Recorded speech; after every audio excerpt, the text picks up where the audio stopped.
apakah muslimah tangguh itu adalah muslimah yang produktif? Apakah muslimah yang tangguh itu muslimah yang sabar dan ikhlas? Apakah muslimah tangguh itu yang berhasil dalam karir dan tapi berhasil juga mencetak juara? Apakah muslimah tangguh itu muslimah dengan gelar pendidikan tinggi namun dia tak lupa akan fitrah dan tanggung jawabnya? Apakah muslimah tangguh itu muslimah yang karyanya dikenal dunia, jadi dia adalah orang yang terkenal atau influencer atau YouTuber atau segala macam lah ya, atau orang yang punya karya hebat? Apakah muslimah tangguh itu adalah muslimah lulusan luar negeri atau yang tinggal di luar negeri namun bisa mempertahankan akidahnya? Atau muslimah yang tinggal di Indonesia namun peka terhadap kondisi dunia? Banyak sekali ternyata persepsinya.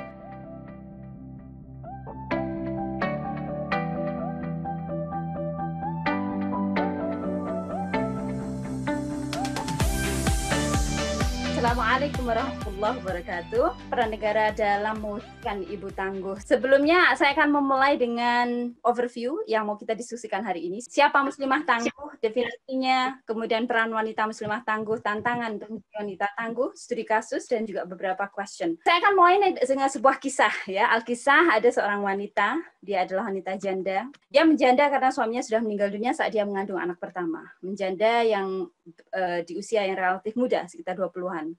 Lahirlah si anak dengan kondisi keluarga yang tidak berada. Sang bunda ingin menyekolahkan anaknya namun tak punya banyak harta. Akhirnya sang anak pun harus membantu bekerja dengan melayani sang guru guna mendapat ilmu berharga. Demikianlah masa kecilnya dihabiskan. Sang bunda memilih untuk tidak menikah lagi demi mengurus putranya.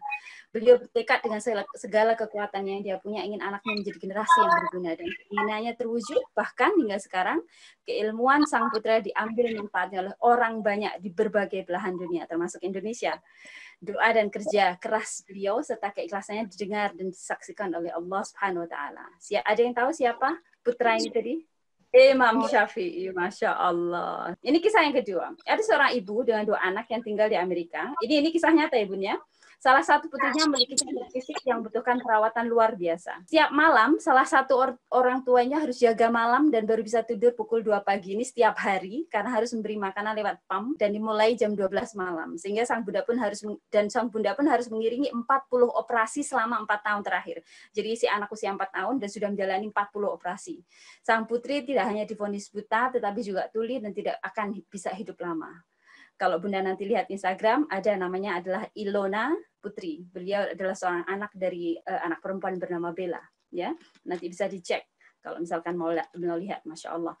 Kemudian yang terakhir, sebut saja namanya Vera. Dia seorang ibu rumah tangga beranak 2. Seorang pebisnis muda yang baru saja merintis usahanya. Kondisi ekonomi masih apa adanya. Ini saya nggak sengaja semuanya berakhir dengan A ya, kayak puitis banget.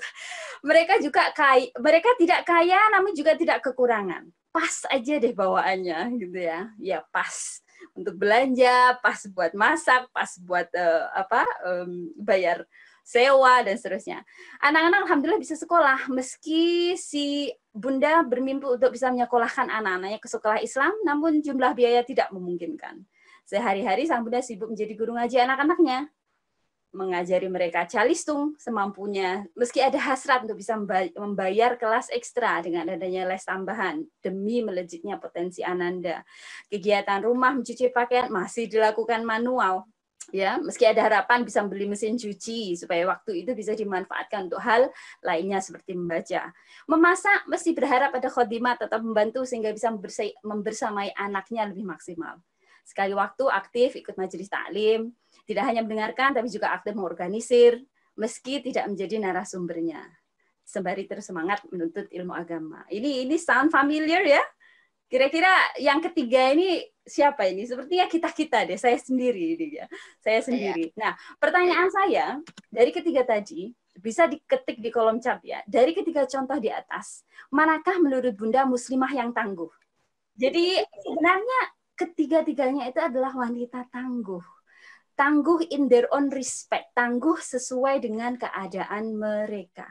Makanya kadang kalau kita melihat, oh saya mana bisa membentuk seorang generasi Imam Syafi'i, saya ngaji aja masih, kalau bahasa Jawa itu blekak-bleku.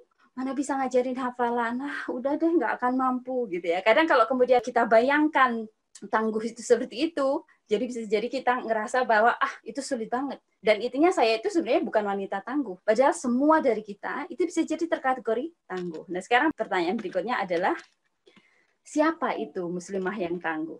Apakah muslimah yang produktif? Yang muncul pertama kali gitu ya dalam benak Bunda, muslimah yang tangguh itu muslimah yang seperti apa sih? Kuat, cerdas, yang ikhlas menjalankan tugasnya, yang sabar, ya, yang cerdas, Masya Allah, yang kuat. Waduh, ini banyak sekali tuntutannya ya. Yang siap menjalankan amanah, yang bisa angkat galon. Waduh, ini keren ini malahnya. Yang sabar, ikhlas, sabar, bertakwa, istiqomah, segala macam. Dan ternyata masing-masing dari kita memiliki banyak sekali definisi. Siapa sebenarnya muslimah yang tangguh itu, ya kan? Nah, ini yang perlu kemudian insya Allah kita samakan persepsi kita. Apakah muslimah tangguh itu adalah muslimah yang produktif? Apakah muslimah yang tangguh itu muslimah yang sabar dan ikhlas? Apakah muslimah tangguh itu yang berhasil dalam karir dan tapi berhasil juga mencetak juara? Apakah muslimah tangguh itu muslimah dengan gelar pendidikan tinggi namun dia tak lupa akan fitrah dan tanggung jawabnya?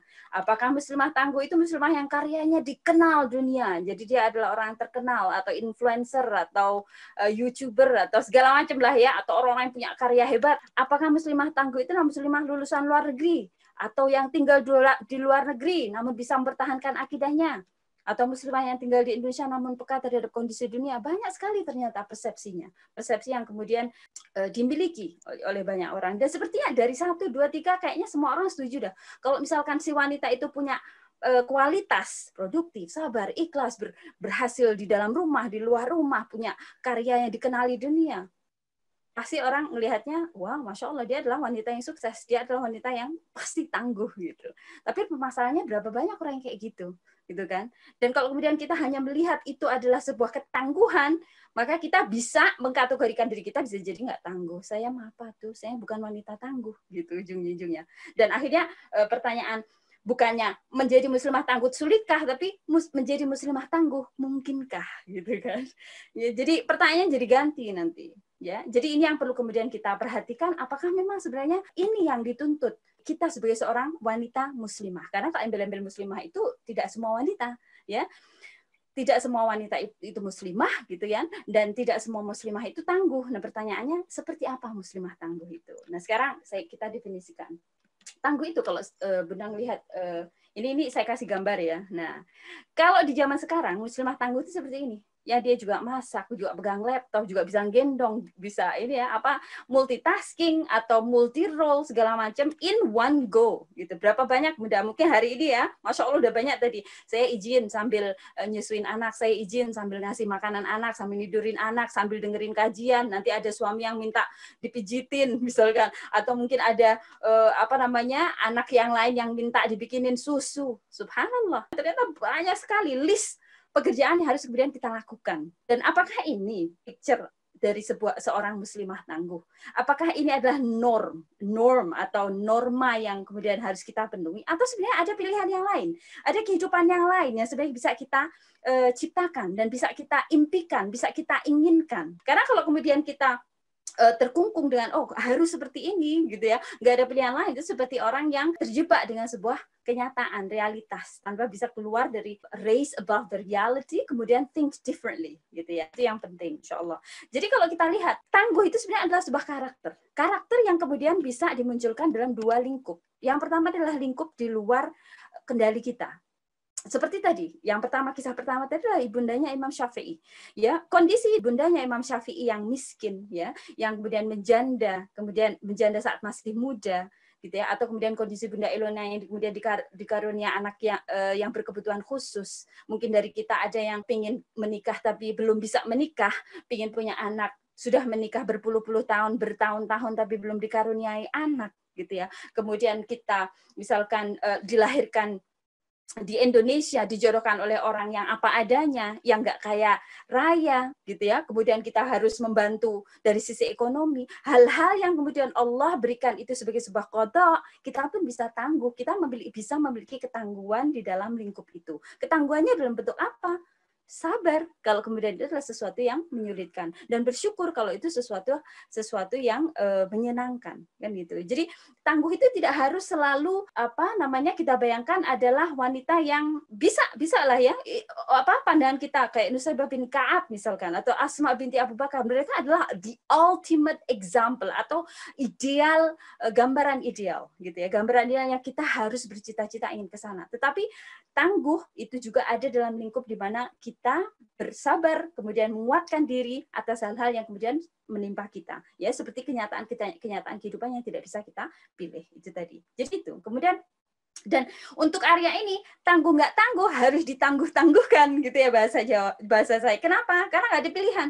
Kalau kita nggak tangguh, ya akhirnya kita akan termakan ya dengan keadaan, atau kemudian kita bisa menjadi seorang perempuan atau muslimah yang menyerah gitu ya, atau pasrah tanpa kemudian mau merubah, tanpa kemudian bisa melihat sisi positif ya, tidak qanaah dan tidak melihat peluang dari apa yang kemudian diberikan oleh Allah. Kemudian ketangguhan yang kedua adalah ketangguhan dalam lingkaran kendali kita. Nah ini sebenarnya yang nanti ketangguhan itu akan teruji.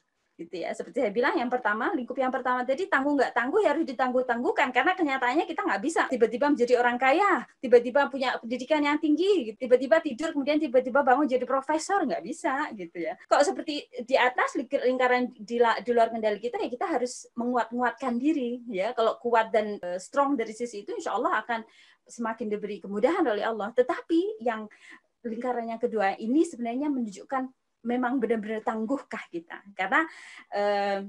karena di sini kita diberi kebebasan oleh Allah Subhanahu Wa Taala untuk melakukan, untuk memilih amal, dan pilihan amal seperti apa yang akan kita lakukan itu tergantung dari cara pandang kita tentang kehidupan, di sisi mana saya itu harus tangguh, ketangguhan saya itu harus dimaksimalkan dalam bidang apa, itu masing-masing orang bisa jadi berbeda gitu. Ya, masalahnya kalau kemudian kita tidak tahu bagaimana memaksimalkan area ini, gitu ya, sesuai dengan tujuan kita itu diciptakan oleh Allah Subhanahu Wa Taala, maka bisa jadi kita itu tangguh dalam hal-hal yang tidak ada artinya. Kita tangguh dalam hal-hal yang tidak punya yang sia-sia, tidak punya keuntungan sama sekali nanti di akhirat. Keuntungannya kecil sekali di akhirat ya. Ibarat membawa beban ya. Ini contoh. Misalkan ada orang nitip barang kepada kita, Mbak, nanti ke pasar belikan saya 1 galon air, misalnya gitu ya. Ternyata dan setelah balik, loh, saya tadi bilang air tuh, yang saya maksud itu adalah oli, misalkan oil, suka oli sih, minyak, oil gitu. Saya tadi itu nitip minyak, bukan air, ya udah capek-capek ngangkat beban gitu ya, ternyata salah gitu. Kenapa? Karena kita tidak paham apa tadi yang diminta ya. Titipan tadi itu yang dititipi itu barangnya apa gitu ya. Jadi we don't know, kita nggak tahu sebenarnya apa sebenarnya misi kita tadi ke pasar tadi dititipi apa. Kalau kemudian kita nggak paham peran ini tadi, yang terjadi adalah kita menjalankan peran yang tidak ada artinya, atau di mata Allah itu sia-sia, atau bisa jadi mubah-mubah saja gitu. Itu yang berbahaya ya. Karena kita pingin modal, ya ini modal sedikit dengan modal sedikit mendapatkan keuntungan sebesar-besarnya. Maksud saya dengan modal waktu yang terbatas. Kita memiliki waktu yang terbatas, kita nggak tahu kapan kita dipanggil oleh Allah SWT. Kita pingin waktu yang kita miliki ini tidak kita habiskan untuk hal yang sia-sia. Kita pingin peran yang kita jalankan nanti adalah peran yang nanti dianggap oleh Allah memang peran yang seharusnya gitu ya.